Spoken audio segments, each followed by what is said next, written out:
Ah, regarde. C'est glacé sur le dessus, mais il est bien là. Il est bien là. Fait que ça ressemble à ça, du blé d'hiver.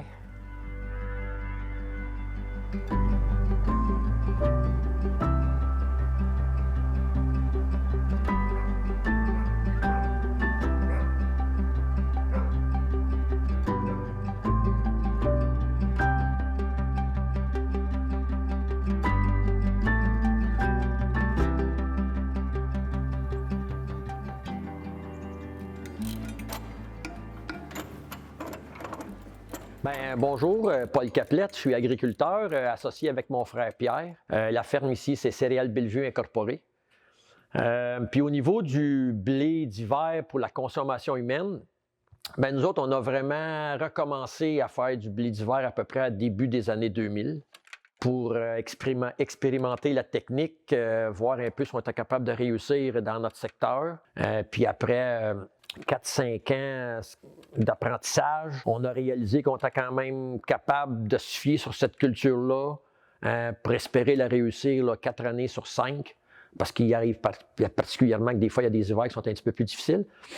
Fait qu'on pourrait dire que le côté alimentation humaine au niveau du blé, on a vraiment commencé fin 2009-2010 à peu près, jusqu'à aujourd'hui.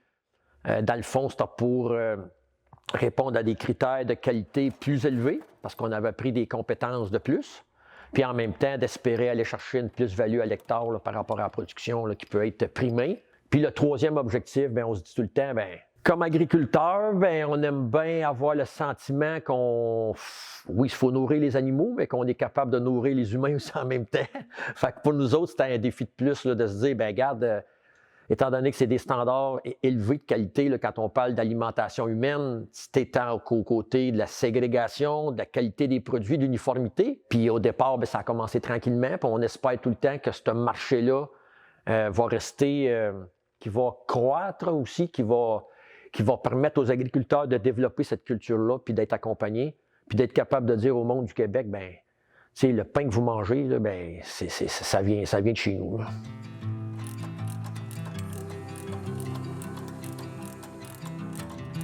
Puis ça nous chatouille tout le temps quand on entend dire que du blé qui vient d'ailleurs, qui complète ce qu'on ne réussit pas à faire. On aimerait bien que la grande majorité de nos pains qu'on mange viennent de grains qui sont produits par les agriculteurs d'ici.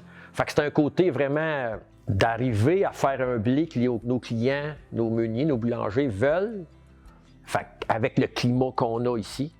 Fait que c'est un défi de nourrir notre consommateur, oui, mais de réussir aussi l'exploit ou la réussite de cette qualité-là.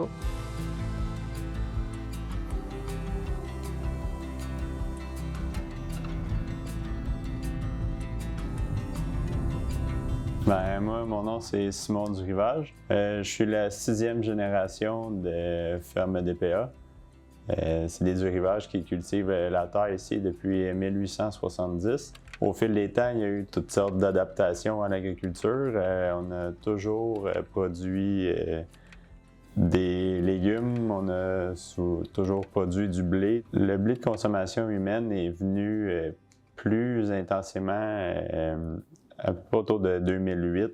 Là où je me suis plus intégré aussi à la production en sortant de l'école. Le blé de consommation humaine, c'est une culture qui a quand même quelques défis. On apprend à vivre avec ces défis-là. C'est surtout des défis météorologiques parce que si tu fais du blé de consommation humaine, mais du blé d'automne, faut trouver des façons pour essayer d'améliorer la survie à l'hiver, qui est le principal défi. Au cours de la saison, il faut être un petit peu plus attentif. Il faut bien suivre la météo. Si ça peut prendre des interventions des fois parce que la météo est un petit peu capricieuse. Puis, à l'inverse, si la météo est clémente, il faut réfléchir parce qu'il y a des interventions qu'on n'a pas besoin de faire juste parce juste parce que c'est comme ça que ça marche puis qu'on les fait. Ça nous amène à réfléchir, à être plus intelligent dans nos interventions pour essayer de faire un blé pour les humains de la meilleure qualité possible avec le moins de produits possible aussi idéalement. Au moment de la récolte, le blé, chaque voyage qui part du champ se fait analyser pour vraiment avoir une bonne vue d'ensemble du blé qui est entreposé dans chaque silo pour pouvoir avoir la meilleure traçabilité possible. Donc, historiquement, au Québec, on n'avait pas l'habitude du pain baguette, de la boulangerie plus de type française. Donc, début des années 90, on a commencé à avoir des boulangers qui sont arrivés au Québec, puis ils se demandaient, bien là, on peut-tu utiliser de la farine produite ici? Et oui, le défi a été relevé. Donc, depuis début des années 90, on a suscité l'intérêt des boulangeries de type français à utiliser nos blés puis nos farines. Donc, depuis ce temps-là, il y a vraiment une demande croissante. Comme on est parti d'un projet qui était supposé d'être pour 10 000 tonnes de farine par année, alors qu'on est rendu à des besoins de 40 000 tonnes par année. Donc, c'est un marché intéressant pour tout le monde, pour les boulangers, pour les meuniers, pour l'économie québécoise aussi, pour les producteurs. Donc, puis si on parle d'autosuffisance, ben on en a un projet d'autosuffisance ici, là, où est-ce qu'on peut intéresser tout le monde dans un projet commun.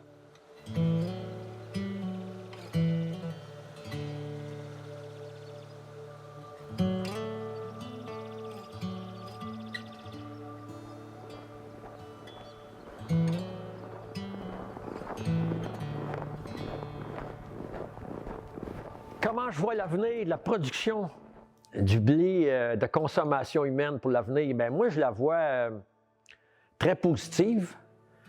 Il va y avoir du développement, il y a déjà des nouvelles variétés, mais si tout le côté, si le consommateur, ses bottines suivent ses babines aussi, tu sais, qu'un consommateur qui est de plus en plus conscient de sa consommation, de ses aliments, de ce qu'il met dans son panier d'épicerie, un consommateur qui veut des grains de qualité. Les agriculteurs du Québec, on est capable de garantir des blés sans trace de glyphosate, là, parce que ce n'est pas des techniques qu'on fait ici, contrairement à des compétiteurs qui ne sont pas capables de le garantir. Faire du blé d'alimentation humaine, ça prend des agriculteurs, entre guillemets, professionnels, qui vont répondre à toutes ces qualités-là. Fait que ça devient des agriculteurs qui doivent avoir une rétribution qui correspond à leurs efforts et à leurs compétences. Fait que si on est capable de faire ça, puis toujours alimenter nos clients, bien, la filière boulangère locale va s'améliorer. On va être capable d'aller plus loin au niveau de la production, là.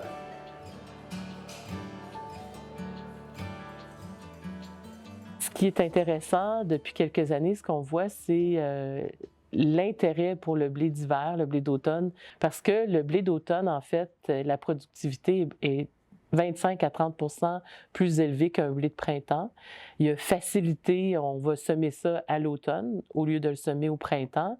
Donc, au lieu d'attendre que le sol se sorte l'eau pour pouvoir aller semer, bien, on peut semer à l'automne. Puis au printemps, bien, quand ça survit à l'hiver, bon, on peut juste regarder ça pousser, donc c'est merveilleux. Puis en plus, on le récolte plus tôt. Le blé d'automne, on récolte ça mi-juillet, fin juillet, gros maximum, dépendamment où on est au Québec, et ça donne des meilleurs rendements. Puis pour nous, au niveau de la meunerie, bien, c'est très intéressant aussi, mais on a quand même besoin du blé de printemps. Il ne faut pas l'oublier, le blé de printemps, c'est un blé qui va donner plus de protéines, puis aussi une force boulangère qu'on va avoir besoin, par exemple, pour faire un pain de mie ou un croissant, exemple. Tandis que le blé d'automne bien, va servir à d'autres destinations, mais on a besoin des deux quand même pour arriver à avoir une qualité de farine qu'on peut offrir puis élargir le marché avec les boulangers du Québec.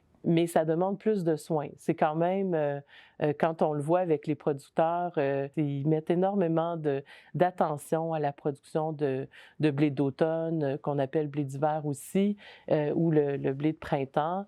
Dans certaines régions est plus profitable ou plus facile à réussir. Donc, il y a un effort de concertation, de transfert technologique aussi, de mentorat et de formation. Et ça, je pense qu'il faut que ça continue vraiment dans le temps pour réussir à augmenter les volumes produits au Québec.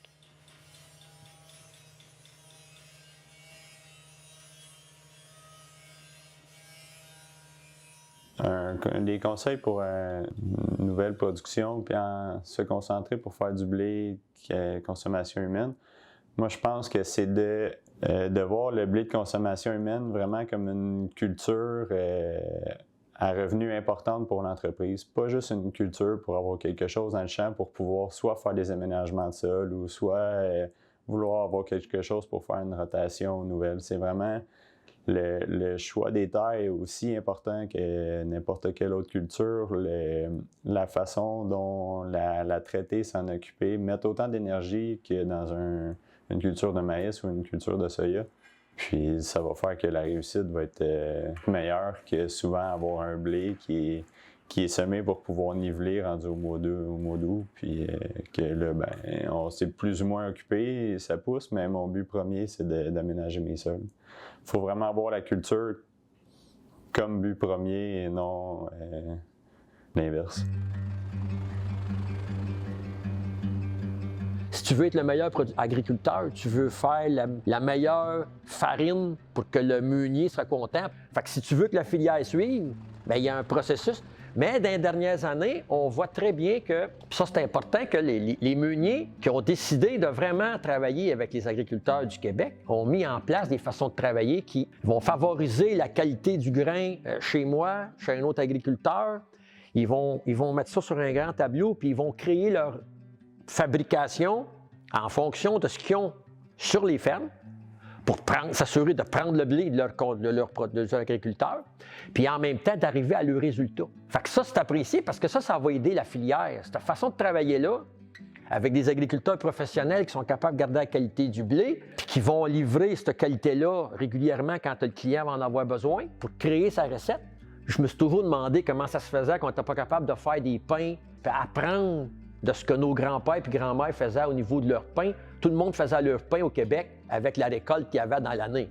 Pourquoi qu'on ne pourra pas un jour, je ne te dis pas de manger du pain qui ressemble à de la brique, là, mais tu sais, le goût du pain, il peut ressembler aussi à nos saisons.